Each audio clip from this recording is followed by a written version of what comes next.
ও hello Zuckerberg ভাই, I am বসিরউদ্দি। হ্যাঁ, I live in বর্তমান প্রবাসী। না বিরাদার, হয়েছে কি আসলে বিষয় হলো, আমি যে বিষয়ের কারণে আপনার কাছে ফোন দিছি, আমি তো ভাই আমার ছেলে বিলে করে আর মানুষ করতে পারলাম না। এই আপনার জন্যই তো আসলে ভাই, আমি তো ধরেন গরিব মানুষ, বিদেশে আইছি, ওই ছেলে পিলে কটা মনে করলাম একটু মানুষ করি, ওদের একটু উপরের দিকে তুলি, আমি একটু বুড়ো বয়সে সুখী শান্তিতে থাকবো। গত বছরও ওরা রেজাল্ট ভালো করিল, রেজাল্ট ভালো হইলো, কিন্তু এই বছর সব গুল্লা মেরিছে। আমি তো জিজ্ঞেস করলাম খুকার মার কাছে, কইলো যে ওই সারাদিন যে আমি ফোন পাঠাইছি বিদেশ থেকে স্ক্রিন টাচ, ওই ফোনে নাকি সারাদিন আঙুল দিয়ে গুতো গুতি করে। তো আমি কলাম এইটা করে কিছুর জন্য, কইলে ওই ফেসবুক না কি বুক সেইটা চালাই। তো আমি শুনলাম এইটা নাকি আবার আপনি বানাইছেন।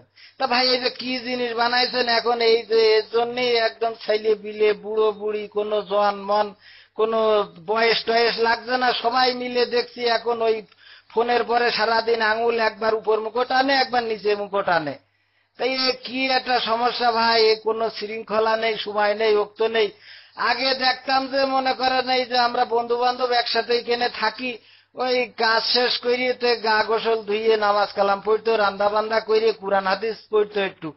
তাই এখন তো এই কাজ ছেড়ে আসার পরেই মনে করেন যে কাজের মধ্যেও তো ফাঁক ফোক পালি, আঙুল ঠেলা ঠেলি টানাটানি করে, আবার এই কাজ ছেড়েছি।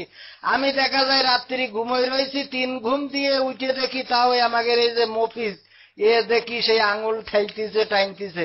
রাত্রি কোনায় ঘুমোয় জানি না, সকালে তো ফজরের নামাজ আল্লাহর কিরে করে ওঠে না, গুতোগুতি করি ডাকাডাকি করি, তারপরে কাজের সময় দেখা যায় উঠি চোখ ডলতি ডলতি কাজে যায়। তাই কি জিনিস ভাই আপনি বানাইছেন, এই খাওয়া নেই, ঘুম নেই, পড়া নেই, মাখা নেই, গোসল নেই, কিছু নেই, সারাদিন এই নিয়েই সবাই পড়ি থাকে। কি একটা ভাই, এর একটা শৃঙ্খলায় আসা দরকার ভাই, তা না হলে ছেলে পিলে তো সব নষ্ট হয়ে যাওয়া। শুনছি বিভিন্ন রকম এই খারাপ খারাপ ছবি নাকি এর মধ্যে আপলোড না কি লোড করে করিয়েতে এই ছেলে পিলে, তো আমি তো একটু লজ্জাও পাই এসব করে কি দেখি। তা ভাই এইটার একটা শৃঙ্খলার জন্য বাংলাদেশ সরকার তো আন্তরিক হয়েছে।